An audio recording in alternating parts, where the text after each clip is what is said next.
Section 3. You will hear part of a seminar in which a researcher called Grant Freeman discusses his work on Australian honeybees with a group of students.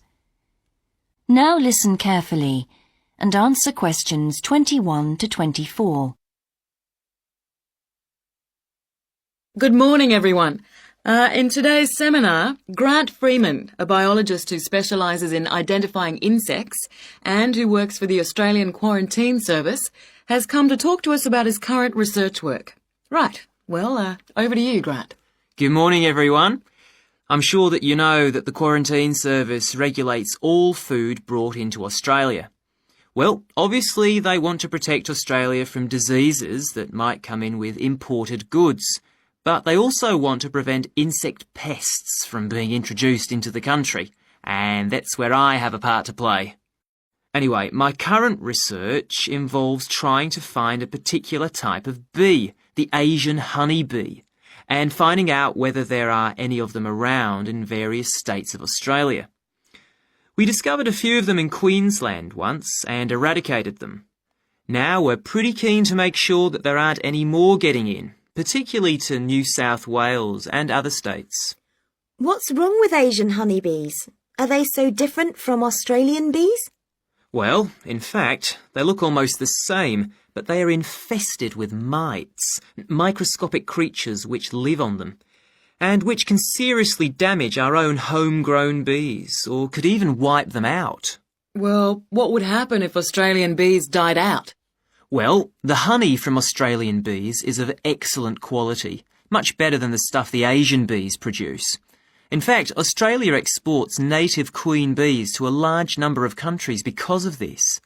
When the European honeybee was first discovered out in the bush, we found they made really unpleasant honey, and they were also too big to pollinate many of our native flowers here in Australia.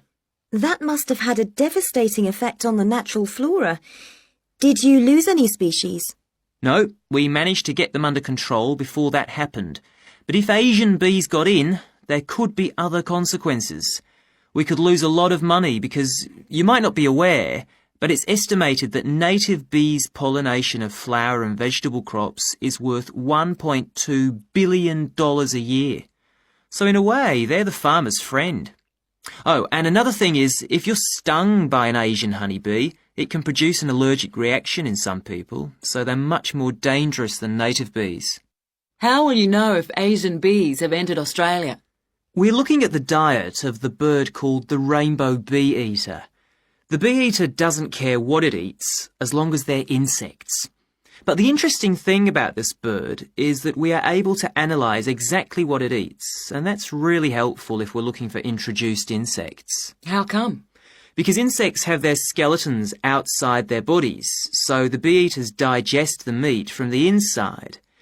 Then they bring up all the indigestible bits of skeleton, and of course the wings, in a pellet, a small ball of waste material which they cough up. That sounds a bit unpleasant. So how do you go about it? In the field, we track down the bee-eaters and find their favourite feeding spots, the places where the birds usually feed. It's here that we can find the pellets. We collect them up and take them back to the laboratory to examine the contents. How do you do that? The pellets are really hard, especially if they've been out in the sun for a few days. So, first of all, we treat them by adding water to moisten them and make them softer. Then we pull them apart under the microscope. Everything's all scrunched up, but we're looking for wings, so we just pull them all out and straighten them. Then we identify them to see if we can find any Asian bee wings. And how many have you found? So far, our research shows that Asian bees have not entered Australia in any number. It's a good result and much more reliable than trying to find live ones as evidence of introduced insects. Well...